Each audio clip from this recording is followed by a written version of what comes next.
India की तरफ से बैलिस्टिक मिसाइल्स का एक तजुर्बा किया गया है। अगर आप टाइमिंग, टेस्ट और बाकी सारी चीजों को डिकोड करेंगे तो आपको समझ में आएगा कि ये टेस्ट एक प्रॉपर स्टेटमेंट था। बात करेंगे इंडिया के अग्नि 6 मिसाइल की, जो कि टेक्निकली अब पूरी तरह तैयार है। बताया गया है कि ये तजुर्बा बे ऑफ बंगाल में किया गया है। उन्होंने ये जो इक्विप किया है एक नया अपना डिफेंस सिस्टम का ये एसेट, वो उन्होंने अपनी दफाई सलाहियत को बढ़ाने के लिए ही किया है, या आपको लगता है किसी किस्म की कोई जंग का आगाज करना चाह रहा है भारत एक बार फिर से? इस मिसाइल तजुर्बे की मुख्तलिफ वीडियोस इस वक्त सोशल मीडिया पर इंडियन अकाउंट्स पर अवेलेबल हैं और इसके साथ साथ इस मिसाइल तजुर्बे के लिए कल एक नोटम भी जारी किया गया था। इंडिया जो अभी अग्नि 6 बनाने जा रहा है उसकी जो रफ्तार है वो 10,000 से 12,000 किलोमीटर रेंज है, ठीक है, और 30,000 किलोमीटर पर आवर की जो उसकी स्पीड है। ये बहुत जबरदस्त चीज है, मैं आपको बात बताऊं। और ये फ्यूचर है,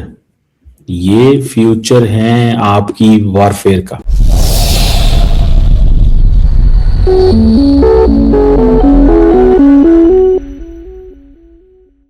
बात करेंगे इंडिया के अग्नि 6 मिसाइल की, जो कि टेक्निकली अब पूरी तरह तैयार है। इसकी बड़ी बात यह है कि ये मिसाइल लॉन्च होने के बाद ये जो है इलीट कंट्रीज है, रशिया, अमेरिका, चाइना, इनकी लिस्ट में ये मिसाइल जो है वो आ जाएगा। और इस मिसाइल की जो स्पीड है वो 10 से 12,000 किलोमीटर है और इसकी जो स्पीड है वो 30,000 किलोमीटर पर आ रहा है। सबसे बड़ी बात जो है वो ये है कि ये मेड इन इंडिया कंप्लीटली है, DRDO की तरफ से इस पे काम किया गया है। पाकिस्तानी पब्लिक हमारे साथ मौजूद है, इनसे बहुत सारी चीज़ों पे बात करेंगे, जिसमें से एक ये भी होगा कि किस तरह से इंडिया जो है एक के बाद एक इन चीज़ों में डेवलपमेंट कर रहा है और उसके साथ साथ अपनी इकोनॉमी और जो अपना डिफेंस है दोनों को साथ बैलेंस लेकर चल रहा है। सिर्फ से सिर्फ ये नहीं होता है कि बर्री फ़ौज या जो फ़िज़ाइया है, इसके अंदर आपकी मिसाइल टेक्नोलॉजी का बहुत बड़ा इम्पोर्टेंस होता है। इसके साथ साथ आपकी दिफाई निज़ाम होता है, इसके अलावा आपका एयरफोर्स होता है, नेवी होता है। तो मिसाइल एक बहुत ही अहम जुज़ है पूरे के पूरे दिफा का।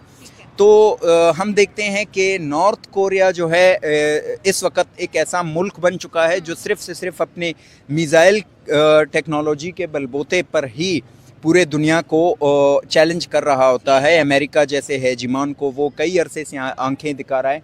तो ये मिसाइल की एक आप कह सकते हैं कि खासियत है जो जंगों का पूरे का पूरा आप कह सकते हैं कि पांसा पलट सकता है। अच्छा, आपको नहीं लगता कि हमें भी मेड इन पाकिस्तान है अपने डिफेंस पे बहुत ज़्यादा काम करना चाहिए? जिस तरह मेड इन इंडिया एक टाइम पे हमें हर चीज़ ही जो है दूसरी कंट्री से मंगवानी पड़ती थी, और अब जो है जिस तरह इंडिया अपने जो है मिसाइल और चीज़ें खुद बना रहा है। लेकिन जब इंडिया की हम बात करते हैं, सर सॉरी काट रही हूँ, तो वो इलीट क्लास में फिर किस तरह शामिल हो रहा है जहाँ पे सिर्फ अमेरिका, रशिया और चाइना है, और हम उस क्लास में क्यों नहीं जा सकते? नहीं, देखें, इंडिया का स्नेरियो अलग है। पाकिस्तान की जो स्ट्रेटजिक मुखालिफिन है, जिनको पाकिस्तान ने हदफ बनाना होता है या पाकिस्तान को उनसे मसला हो सकता है, वो पूरी दुनिया में 2 ममालिक हैं, एक है इंडिया और दूसरा है इजराइल।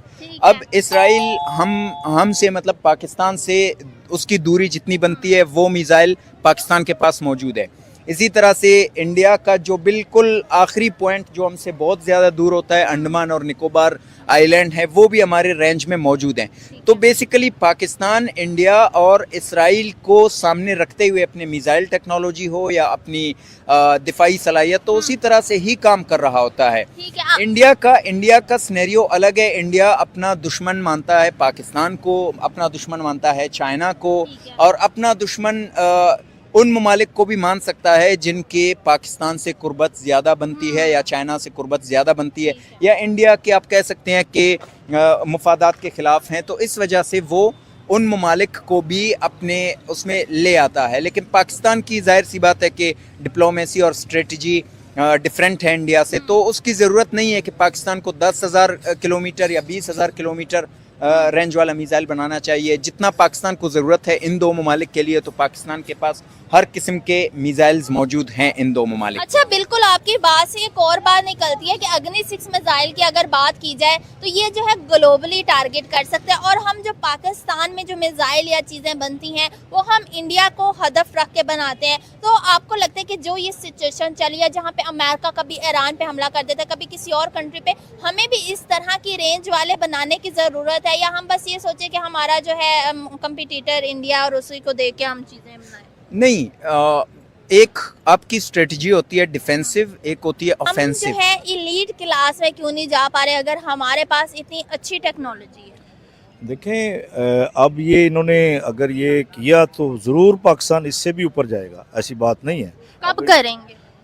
अब ये तो गवर्नमेंट ही बता सकती है, या जो हमारे जो इदारे हैं वो बता सकते हैं, मैं तो नहीं बता सकता, लेकिन पाकिस्तान को करना चाहिए। अगर वो देखें ना, अग्नि 6 उन्होंने स्टार्ट कर दिया है, तो हमें भी कोई गौरी और कोई हतफ मिसाइल ऐसा बनाना चाहिए बिल्कुल कि यही जो बात है। जिसकी स्पीड इंडिया के मिसाइल से भी ज़्यादा हो, ठीक है। ताकि जो है ना वो एक बैलेंस जो है बैलेंस होना चाहिए। और फिर जो हमारी जो आवाम है उसको भी डर ना हो कि भाई इनके पास तो अब जो है वो हाँ। 10,000 रेंज वाला आ गया मोबाइल, या 12,000 रेंज बिल्कुल वाला। सर, वैसे आपकी बात बिल्कुल सही है कि जब भी हम लोगों से भी इंटरव्यू करते हैं कि उन्होंने डिफेंस में ये कर लिया, रशिया से टेक्नोलॉजी ले ली, फ्रांस से मिसाइल ले लिए, राफेल ले लिए, तो हम जो है 1 साल पुराने वॉर का हवाला ही देते रहते हैं और उनकी जो टेक्नोलॉजी अब बढ़ती जा रही है। तो इस हवाले से क्या कहेंगे कि ये बढ़ना भी बहुत ज़रूरी है, ये नहीं कि हम जो कहें कि हमारे पास जी बहुत अच्छी थी 1 साल पहले तो हम बस उसी पे कर रहे हैं कुछ। नहीं, आप इसमें थोड़ा सा ये देखें, हम इंडिया के साथ ये चौथी जंग हमने की है। 1948 में हमने जंग की।